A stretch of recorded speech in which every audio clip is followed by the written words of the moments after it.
బొల్లాపల్లి మండలంలో నీటి ఎద్దడి ఉన్నటువంటి గ్రామాలను గుర్తించడం జరిగింది. మొత్తం 17 గ్రామాలకు పైగా ఈరోజు నీటి ఎద్దడి ఉంది. దానికి ఆర్డబ్ల్యూఎస్ డిఈ గారితో ఆర్డబ్ల్యూఎస్ ఎస్సీ గారితో మాట్లాడటం జరిగింది. జిల్లా కలెక్టర్తో మాట్లాడి ప్రత్యేకంగా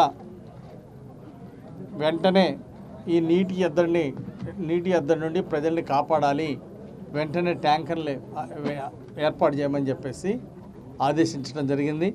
దాని ప్రకారం ఈరోజు ఆర్డబ్ల్యూఎస్ డిపార్ట్మెంట్ వాళ్ళు మొత్తం 30 ట్యాంకర్లు శాంక్షన్ చేశారు. 16 ట్యాంకర్లు ఈరోజు అరేంజ్ చేయడం జరిగింది.